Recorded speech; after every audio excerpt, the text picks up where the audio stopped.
Hello, I am back in the kitchen and I am making chicken and dumplings today.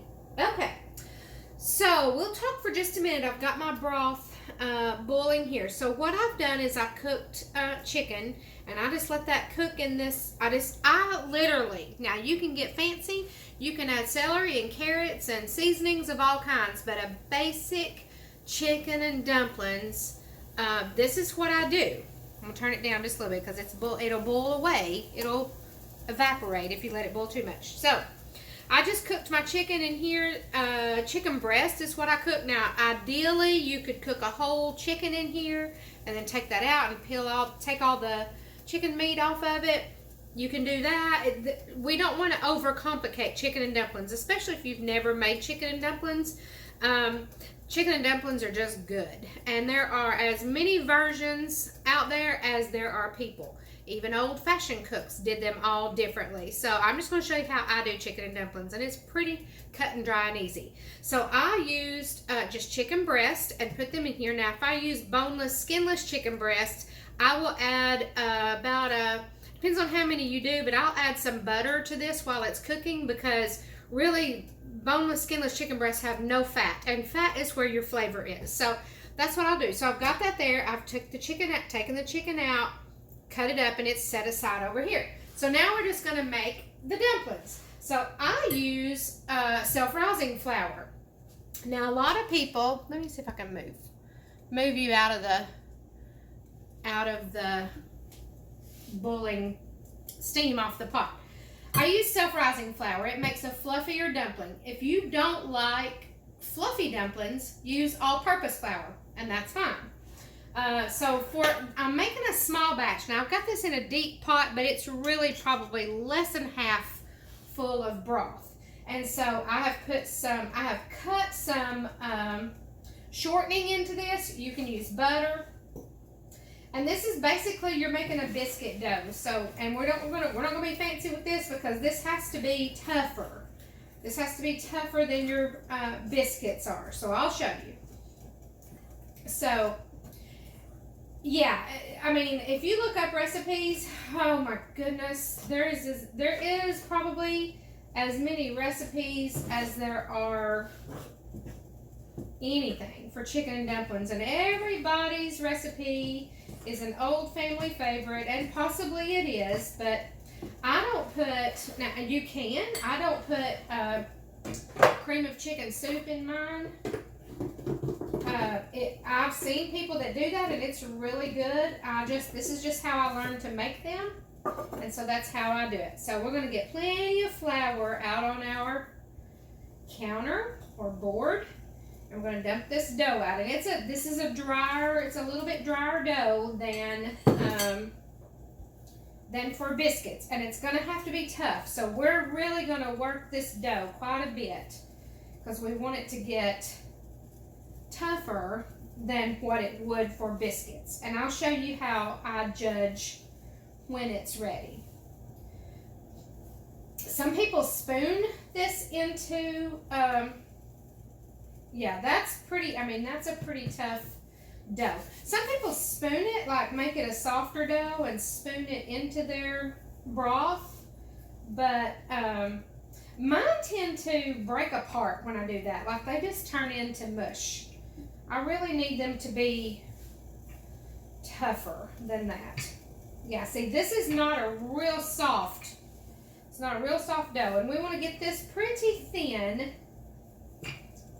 So we're going to work this dough over. If you don't have a dough roller, by all means use your hands. It's going to be a little harder than biscuits.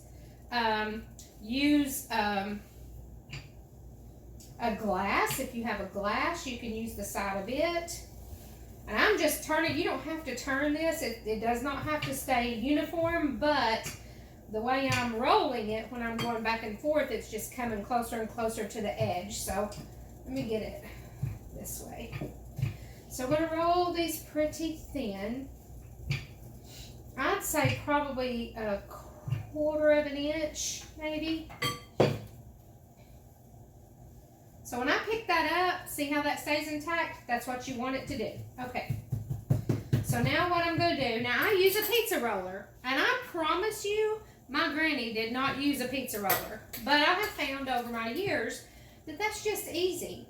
And so I cut these about 1 inch, strips 1 inch wide. These do not have to be uniform at all. So I'll go that direction, and then we just cut them into little dumplings, just like this. Can you see that? Okay, so then I'm going to sprinkle this with flour, because you really want these to be coated with flour. That flour is going to be your thickener for your dumplings. Okay, so these need to be at a rolling boil, so we're going to turn this back up. I'm not doing a great big pot of these because, to be honest with you, I don't need them. And Mr. P has not quite decided if he really likes them or not. He does, but he spent his whole 60 years of life not liking them, even though he never tried them. And now, he's not real sure. Okay, so we probably could do... Honestly, I could probably do about that many more, even for the small amount of broth I have. But I'm going to leave it. I'm going to leave it at that. These are going to thicken up. Okay, let me get my lid. I don't know if this lid will fit or not. That's not the... Yeah. So I just like to put a lid on there. That helps them rise.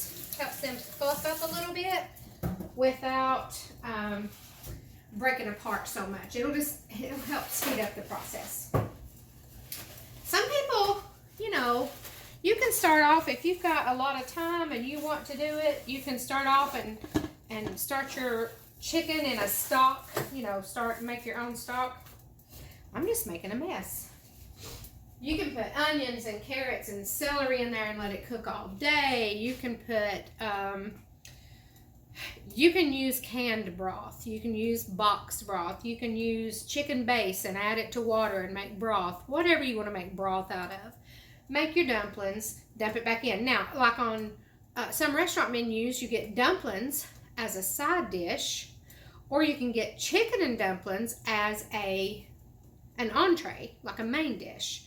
I like just dumplings, but honestly, it's just broth and dough, which is good. You can go into as many details and as many things as you want to. Some people put seasonings in there, so they put sage and thyme and rosemary and poultry seasonings, things like that. Now these are bubbling up pretty quick. So I'm going to let that, these have puffed up really nice. Yeah, I could probably make more because there's quite a bit of broth still in here, but you'll see. You'll see. This is more than we need right now at this time. So, yeah, and you can, I mean, chicken and dumplings are that easy. They're that versatile. You just find one you like. Don't overcomplicate it or you won't do it. I mean, that's the bottom line. If it's not something you grew up making, if you're not already making it, if it's overcomplicated, you're not going to do it. So we don't want that. We don't want you to not even try. I want you to see that it's really easy and it's really good. I'm going to leave that lid off now and let some of that boil down just a little bit. We're going to add, let me get a fork and I'll check and see. Check and see if those dumplings are done. They cook up really fast. They puff up really fast. And like I said, I like a fluffy dumpling, but you want it to be done. You don't want it to be doughy inside. Okay, those are done. So I'm going to put that back in. I'm going to add my chicken in. And you can see I just rough chopped it. You can shred it. You can make it as big of pieces or as small pieces as you like. I like it to be small. I like it to be more shredded than chunky in my chicken dumplings. Okay, so we're going to add that chicken in.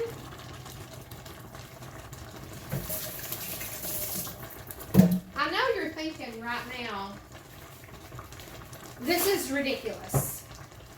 You thought it was really, really, really complicated. Well, it's not. It's just not. I mean, this was a staple in many houses. Now, you have to be careful because the thicker this gets, it'll want to stick. So I'm going to turn that down. Chicken and dumplings was a staple in many, many homes. And it was, I mean, people raised chickens, so they always had them. And, I mean, flour. I mean, you just, I promise, back in the day, it was just not complicated. They just did not overcomplicate it. They did not gourmet it up. They sure did not. Okay, that's it. I mean, our chicken and dumplings are done. And I'm going to tell you. Now, salt and pepper it. Just like I've told you with the rule of thumb with salt. You can add more later, but you can't take it out. So just be careful. Don't add too much. Pepper. I'm not sure you can put too much, for me anyway, in dumplings. So let me get some of these out, and I'm going to show you what they look like. You can get happy with your dumpling cutting, and you can make long ribbons of dumplings if you like that. Ow, sorry. Okay. Can you see? Can you see those dumplings? Look. See how creamy that is? And those dumplings are beautiful. Look. Nice and fluffy. They hold up well. You can get them with your fork. You know, this is just a staple. This is a country staple. If you want to, at this point, you can add cream of chicken soup. It just adds another layer of flavor and richness. I don't think it needs it. But that's it. That's honestly as complicated as dumplings are. They're not hard. They're not complicated. Don't pay any attention to people that tell you you need 35 ingredients to make chicken and dumplings, and you need all day. You do not. If you want to get a whole chicken and try it that way, cook it in your crock pot overnight. Let that baby just sit and simmer. You don't have to fool with it. Pull it out the next day. Take all your meat off. Pour your broth over into a pan and go to work on your dumplings. Just don't overcomplicate it. That's the secret to most anything, but especially something like chicken and dumplings. I hope you'll make some. I hope you'll let me know how it goes. And I thank you for watching. Have a good evening.